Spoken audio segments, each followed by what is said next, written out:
Hey, everybody. Welcome to another month with an NDBI mentor. We have Christine joining us from Not So Hot That I Just Learned, Phoenix today. Christine, will you take a few moments to introduce yourself? Tell us about where you're working, the research you're doing, and then we're going to get into some really exciting questions. Yeah, absolutely. So I work for the Southwest Autism Research and Resource Center. We love our, abbreviations and acronyms in the ABA field, also known as SARC. We are a nonprofit organization that not only focuses on delivering clinical services for individuals with autism, but also offering a lot of research opportunities and community outreach as well. Our mission is to advance research and provide a lifetime of support for individuals with autism and their families. So, fun fact, our youngest client is 6 months old, and our oldest right now is 36 years old. But we take that lifespan very seriously. So we have a lot of really cool different programs, employment based, being able to monitor milestone development to help get that early diagnosis if it's necessary. Yeah. And then our vision is to meaningfully integrate people with autism into inclusive communities. And that's where my specialty kind of falls in place is through our community school program. So I'll get into that as we move along. Yeah. And so this will be really exciting to talk about within the realm of NDBI. How does that kind of pull through from, like you mentioned, your littlest learners kind of moving into transitions to school-based or adolescent adult? Do some of those strategies and mission vision kind of pull through that way? Or NDBIs kind of hang out around here with the younger ones and it kind of morphs and evolves as it goes? Yeah, no. So actually, SARC as an organization has really aligned, and all of our intervention kind of revolves around pivotal response treatment. So whether you're 6 months old or whether you're 36 years old, you're going to get some exposure to that, and all of your intervention designs are going to involve that. So that is just one of the ways. But I think for our youngest too, we've infused pivotal response treatment with the Early Start Denver model. Wow. So we can get into that a little more as well. Yeah, that would be great. And what I always like to ask first is how did you get into NDBIs? What was that journey like? Or like for me, I started in traditional ABA. I'm in a very Mm-hmm. different place now, almost 30 years later than I was when I started out. What was your journey like? Yeah. So I had just graduated with a degree in psychology, and very, very broad degree, right? You could take it so many places. So I truly had no clue what I was doing. I was a little bit lost. I did a quick Google search looking for some internship opportunities, and then SARC popped up. Huh? I knew I loved working with kids, but I knew nothing about autism. So, I connected the dots of psychology, autism, kids, sounds fun. I'll give it a try. And my first week as an intern was our annual Halloween parade, where all the students dress up, walk around the clinic trick or treating. Very dedicated to it every year. But again, I had no idea what I was doing. And the clinician that I was working with at the time had explained to me the importance of the activity. It's not just for celebrating, it's not just because SARC likes Halloween, but this is such an important part of life for so many families who may or may not be able to participate. Mhm. And they were really dedicated to helping the families and the kids, get exposure to wearing costumes and walking around and saying trick or treat and Mm. thank you, and waiting for a turn to waiting to be handed the goodies that you get. And I was immediately just sold, and I absolutely loved it. It was such a memorable week. for me, just seeing the kiddos so happy and successful, and the families being able to take that out into the community and enjoy that holiday for whatever it meant for them was great. So I've been at SARC ever since, and I Wow. have not left the community school program. So we serve students as young as 15 months through 5 years as a preschool. But that's how I got started in the field, and yeah, I just love it. Yeah, so you were one of the lucky ones to just have the stars align where you were Yeah. in a facility that focused on that with PRT infused, right? So that Mhm. has been your experience. That's incredible. I'm very jealous of that. I wish I would have known of places back then that were doing this because it's just such a different world for me now as I support children and support families and just moving into kind of the NDBI arena, which is where I've been hanging out for the past 10 years or so. Um, when you think about NDBIs, how has it influenced your professional development journey? So yours might be a little bit different because that has been your journey from the get-go. Can you Mhm. think of anything that you guys are doing with NDBIs, how immersed it is within your mission, vision, and values, which is incredible, what that would look like for a program if you didn't have that? Does that make sense? So like when you see other community programs, maybe, do you see a difference in how staff are enjoying the work, how children are being happy with the services they're getting, like a comparison point? Yeah, I mean, I can definitely first speak to how it's influenced my professional journey. Mhm. I think a lot of this will kind of answer the second question by default as well. But I think first and foremost, I just have a strong appreciation for evidence-based practice. Mhm. And that's something that SARC is very committed to, and that we never lose sight of. So I think that's really important, especially for a lot of families and those who are receiving a first-time diagnosis. You do a Google search for autism treatment, and you can't even get through all the pages. And so I think being able to be a lifeline for families and provide them with that information on evidence-based practice Mhm. is really key for their journey as part of their journey. Absolutely. I also love being involved in a program that includes typically developing children. So, as much as I love the outcomes we create for our students with autism, we are creating friendships between all students. So, supporting an inclusive community for our students without autism who will one day grow up to hopefully support an inclusive community themselves within their family or their workplace. So I think that's probably my most favorite part of our program I love it. as well. And then I think also just the passion to teach foundational skills, which is the core of NDBI, is to help teach learners to soak in all that they can within their environment, and have those key skills for learning. Mhm. And so I think, teaching them to be their own advocates, communicate their preferences, and be able to seek out what they want to from their environment and use it is just a great way for that intervention to be applied. Yes, and what an incredible support for their autonomy and thinking about Hmm. advocacy, self-advocacy. And so in the community school program that you have, Hmm. there's a preschool and you have an inclusive preschool. Is that on site there at SARC, or do you guys partner with local facilities Yeah. or preschools? Yeah, Yeah. good question. We are our own private preschool. So we are licensed through the state Okay. of Arizona. So we have also multiple locations around the valley here in Arizona. And we operate as a preschool, but we are also an intensive ABA's program for students with autism and without autism.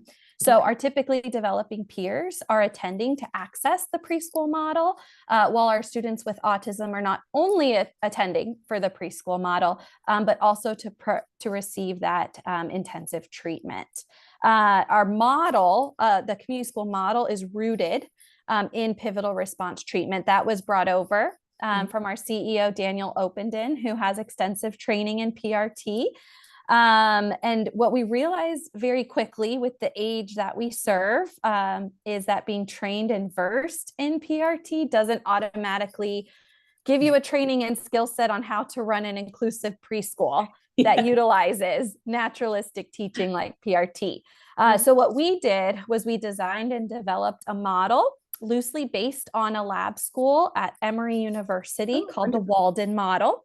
Love Walden. And over the years, we continued to create meaningful outcomes for our students. Everything was going great, but then we realized, as our enrollment was getting younger and younger in age, and a wonderful thing, right? Early diagnosis, we were missing something.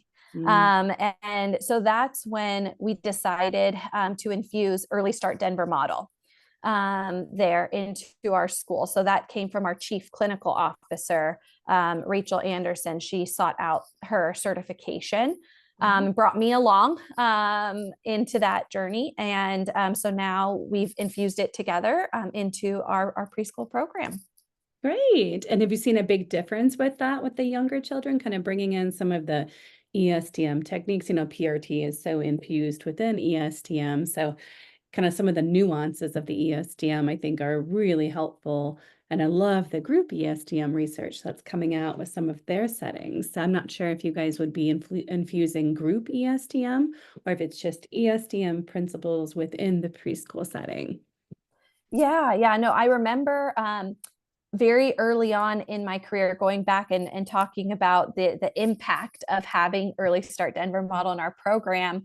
While we were feeling very confident in our PRT implementation, we had this aha moment when we realized we didn't quite have it matched up to developmental appropriateness for one of our clients. So we had a 3-year-old, and we were getting very contingent expressive vocalization sounds to request. It was like a ah sound every time. We were feeling great about it, and then we were like, well, let's try and get some sound variation here, and then we really tried to push for that with his favorite food. Talk about motivation, right? Everyone loves a good Oreo, Yeah. and you'll be really motivated to vary your sound, to request for that Oreo, and we got stuck.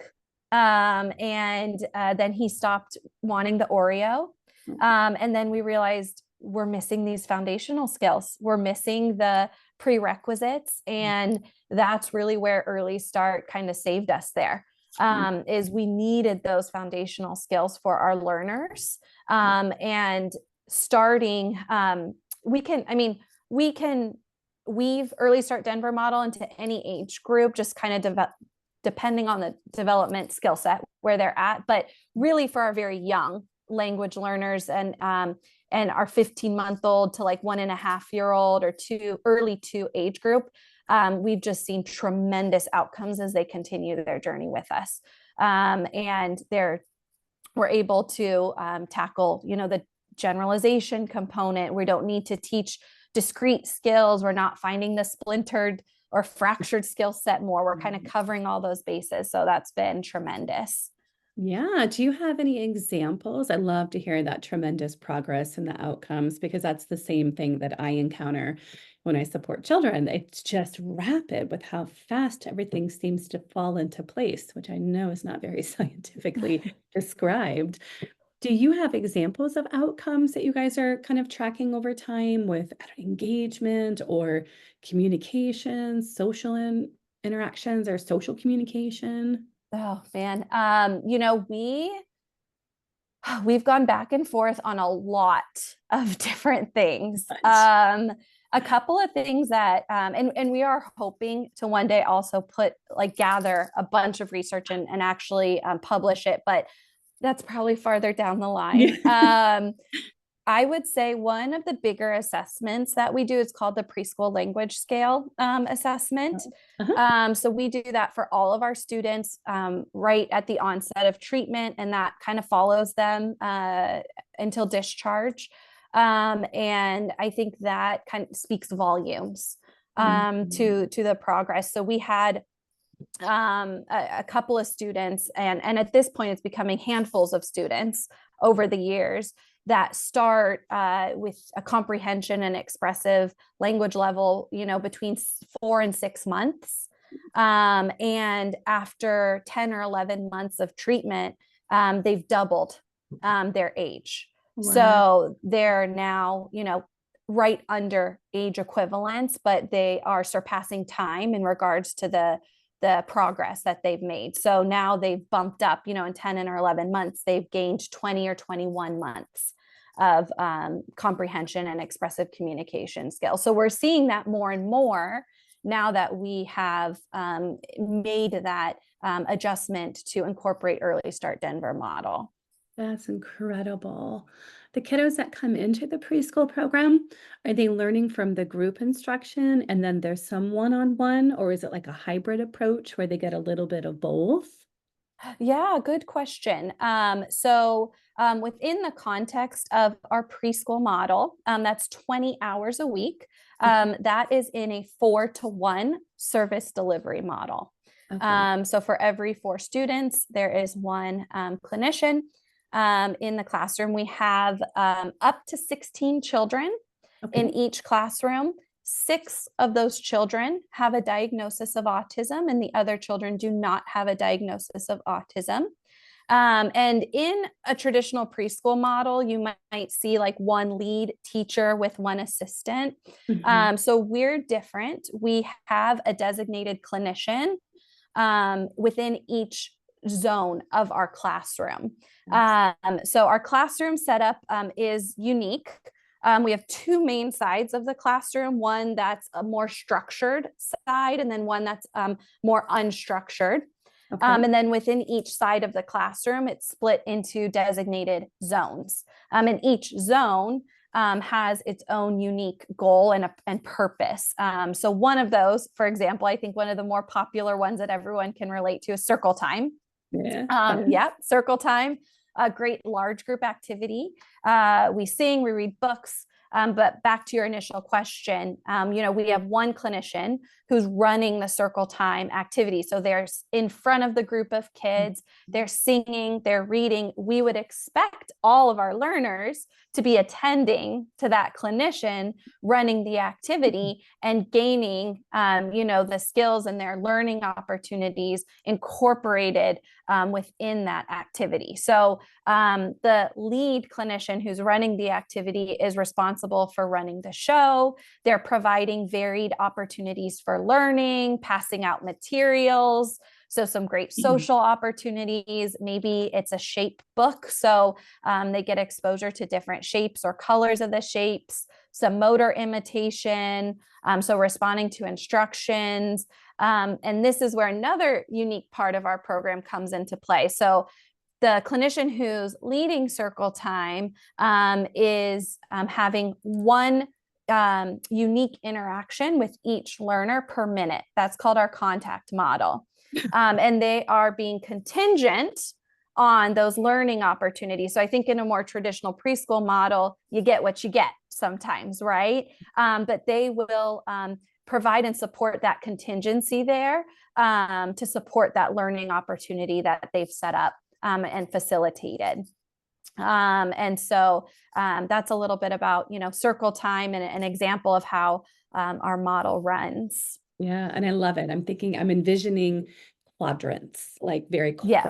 right? And you have this area here, and the clinic we had in Las Vegas was very much set up like a preschool or a daycare where you would have centers. And only so many children can be in a center, right? So we can work on transitioning. Center is closed, work on delaying Mm-hmm. gratification, tolerating that it's not open. These are all things that our children would encounter in those settings. Certain materials were placed in certain centers, so they bode very well for certain types of learning objectives to focus on. So within like ESDM, it's such environmental arrangement and kind of thinking and planning is so intentional, and it's such an important part of the model. And it makes such a huge difference when you have a Mm-hmm. well thought out design space. I love the idea of the quadrant, kind of unstructured and structured. I think that's really creative. And that goes back to Walden. or that's your spin? Yes, no, that's definitely a Walden is kind of having those designated zones throughout the classroom. So yeah, we have circle time. We rotate through different small group activities. I think to your point, sometimes the activity's full. You have to wait for your turn. You have to find an alternative activity to do while you wait.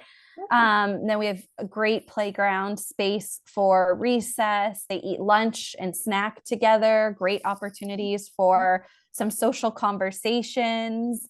And then free play, which is more of that choice zone where we Oh, have a bunch of toys falling within different developmental domains and categories to support some of that more unstructured play. That's still really important, but you don't have someone kind of giving you the materials and telling you what to do. So yeah. So following back up on that, the 20 hours the kiddos are there, do they also get some other support services? Or they on average kind of come in for that preschool program 20 hours a week?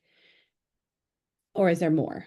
Or depends? So they are required to be with us for the 20 hours a week in that group treatment model. Now, after our preschool ends, so we're a morning program. So in the Okay. afternoon, that's typically when they're accessing other services. So we have some of our clients accessing, OT or speech. And then we also offer one-to-one sessions. So we are able to provide one-to-ones in the afternoons. And that's where we're able to supplement on maybe Mhm. some of the skills that we're seeing some challenges Yeah. in the morning, or skills that we're not able to target because it's not appropriate in the preschool. So teeth brushing support, getting into the home and supporting the family, following some household rules, interactions with siblings. So we ask, or it's mandatory for a minimum of 6 hours a week to be in the one-to-one, Okay. but up to 12 Okay, great. hours. And then parent training, parent support, parent Yep. coaching, part of that. Yeah. So we conduct parent training, minimum of 5 hours a month for every enrolled family. A couple of different formats that we conduct parent training, definitely in the home and community, and picking out, selecting their significant goals, working on their implementation of pivotal response treatment. I also love working out of the Early Start Denver model books with them Yeah. to really help support their child's communication and social skills. And then, other than your more formal progress review meetings, we also do what we call a guided observation, Okay. where we Zoom the parent in the classroom, Oh, and they're able to watch their child in action while the BCBA is guiding them through all the intervention that's occurring and the socially significant goals and interactions that they're having. So that way the parents can see it in action, learn more, and then learn strategies to apply it into the home or community as well. that's incredible. I love the thought of them having that kind of fish lens kind of zoomed in Mm-hmm. view of, wow, look at how my child is doing, interacting, and they're in that program for 20 hours a week, and we get a glimpse into what they're doing. And I'm sure that must be very validating for parents to get to see their child having those interactions. And then also, like you said, learning and how to integrate it or support their child better at home if they're noticing some things that they could benefit from. So that's really cool. I love that. Yeah, I think it's especially helpful and important our pre-K year. We actually have draft goals for parents and looking at levels of support for Wow. their child within each of our designated zones to help with that transition to kindergarten. Because the parent can say, I've seen my child during a small group activity, completing a worksheet, having a mealtime around others. And here's where I've seen support needed. And here's where I have seen my child be very successful with minimal to no support. So as they're looking at kindergarten placement and options, they're speaking from firsthand experience instead of having the BCBA sort of speak for them or represent for them. So I think that during that year in particular, it's really important. Yeah, and not only are you guys supporting the children to, self-advocate, you're really helping the parents to become advocates for their child's education because they feel confident and knowledgeable about their child's strengths or areas of need, and they can articulate that and firmly advocate for that for the different placement options that you guys mentioned. Mhm. That's so exciting. I didn't know about that. I had read a little bit, but that's new to me. So that's really cool. Can you think of any advice that you would give practitioners who might be listening, who are dabbling in NDBI or learning NDBI and starting out? Anything that would be helpful for them to know? Any resources that you can think of to share that we could link up with them so they can continue to learn and evolve their practice? It's almost two questions in Sure. there. Sorry. Yeah, yeah, no. So my first piece of advice I actually learned the hard way this week. So funny story. So I was working with a 2-year-old who was demonstrating some difficulty during recess. So he likes to kind of find a spot and sit while all his friends are, up and running around, going down the slide and the coaster. And he likes to sit and pick at the rubber on the road. But I noticed that, during my initial observations and trying to design my intervention, I was like, he loves circle time. So I have this vision. It'll be great. We're going to make a circle time songbook and we're going to sing about all the fun activities and we're going to walk by the activities, use a shaping procedure, but he's going to be having so much fun, he won't even notice, right? He's going to walk around, he's going to love it, he's going to match pictures, we're going to sing. Day one, we brought out the songbook, a little bit of interest, but was very much like, no thanks, don't want it. And I was like, okay, we're going to give it another shot. Day two, we brought it out, immediately started crying. Oh, And I was like, what? I was just so offended. I was like, you love circle time, you love songbooks. What's going on? So I think that leads me to my first piece of advice is don't be afraid to abandon your own good idea. It's so important. I think I love the creativity of our field, but I think sometimes we can kind of get stuck, right, with what we think is important or what we think will work. But really listening to the individuals that we're working with is so important. I love Along similar lines, which I thought I was bringing, is a fun factor. Don't lose the fun factor. Bring your most ridiculous self forward. Find the smiles, and just enjoy it. Make sure the individuals you're working with are having fun while they're learning, while they're picking up the skills that they need to. And then lastly, which I think kind of leads into the resources part, for me, and because when I first started in community school, wearing two different hats of not only a therapist and then a behavior analyst, but also an educator, I it. had no schooling on early childhood development and education. I knew really good ABA, right? I could pull out anything, but Yeah. I didn't know how to tie it into developmental appropriateness, Mhm. and find that. So I think being able to recognize that and then continue to pursue research on development. So based on who you're working with and the ages that you're working with, just really make sure that you know what is developmentally appropriate for them. Yes, and I'm going to add some links to our show notes, and I am sure that there are some free child development courses on. Yeah. I know I have a few books, so I absolutely agree with you. I didn't have that experience. I think a lot of behavior practitioners who are coming out aren't aware of child development and kind of have a background and theory of that, and that definitely impacts what is developmentally appropriate within our practice to work on. And I view supporting young learners as almost a subspecialty. Like a 2-year-old is very different than a 3-year-old and is very different than a 4-year-old. And it really helps to understand what is appropriate or what is expected or typical of a child at that age.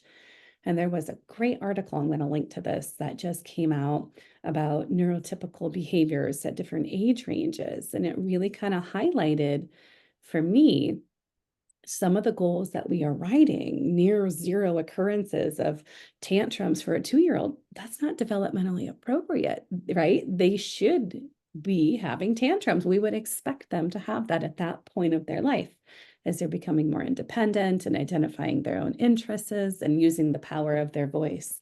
So I think that's a wonderful article that behavior analysts who are working with very young children should read and review, because it really puts a focus on what neurotypical children are doing, right? Our children kind of need to follow that same kind of developmental trajectory. They might just have little detours along the road. So I think those would be wonderful resources to add to here. That's so funny. I wonder if you are talking about the article that I was actually going to recommend as well. Oh, Is it the behavior norms in yes. neurotypical children from Yes, that's 2023? the one. Yes. Yes, and I thought it Yeah. was great. A colleague actually shared that with us recently because it looks at aggression and biting, and the delayed gratification, being able to wait, and what that average is. And it's perfect because, yeah, if we're writing a mastery criteria for zero occurrences, but actually it should be about 4 is what is developmentally appropriate, then we've got Yeah. our mastery all wrong and we're never going to hit our goal. So Yeah. I love sharing that with parents as well, especially with the age group I work with. Parents ask a lot of the time, like, what's toddlerhood, and then The hot where does the mess. autism come in, right? Yes. What And is it it's being? so Yes. hard sometimes, but that is definitely one that I've been obsessed with recently. Yeah. Me too. Another one is the Hawaii Early Learning Profile, or called the Yeah. Help Charts. Hmm. That's another great one. And then I also thought, so because we are a licensed preschool, we've been able to partner with Quality First. Okay. And that's a program in Arizona that is funded by tobacco revenues. And it's geared towards improving the quality of early learning programs. Wow. And they've been a wonderful resource for us. They have their own curriculum and resources on developmental milestones. And so I wonder, based on the state, if there Mhm. are similar organizations that have the same mission, and desire to help, in this case, preschools, but if there are Uh-huh. clinics that kind of serve both those roles, like we do, accessing what your state has, as well, because they've been amazing, and I think it's been very mutually beneficial for them to work with us, Yeah. to help understand, like, what does inclusion look like, and then how can they bring that to their other preschools, who have students with varying learning abilities, and whatnot, whether the kiddos are diagnosed yet or not, they're running into some of the same challenges and need for group-based interventions and supports and group management. So Mhm. having that partnership has also been really key for us. But again, it goes back to understanding development, and they've been able to help us there. Incredible. I'm going to definitely link that. And I'm going to do a little bit of a search to see if that is a program that has an equivalent in other states that people can kind of look for this, or these are keywords to search for if you're looking for something to have that kind of a partnership, which would be an incredible resource, right? You can't be an expert in everything. And one of the things that I love about the ESDM is that really multidisciplinary approach. You should have all of these amazing professionals kind of meeting of the minds to help guide us within child development, speech development, OT type related skills. And I think it's incredible I really truly feel that it takes a village to raise a child. And there was something where it was like, do I call the number? Do they just show up? Like, how do we make that happen? And you guys seem to have a really nice connected village over there in terms of all of the supports that you're able to offer to kiddos that you serve, and likely the greater community as well. And I love the partnership, that it's very bi-directional. You're helping one another, they're helping you. That's great. Yeah, thank you so Thank much. This has you. been so incredible to have you on here, and I can't wait to link all of these amazing resources so that everyone can learn more about what you all are doing, the research coming out of SARC, as well as some of the really cool resources that you've shared. And I appreciate your professional advice to people who are starting out. I think that puts such a wonderful personal touch on it for them. Yeah, thank you so much for having me. It was great. You're welcome. Thank you.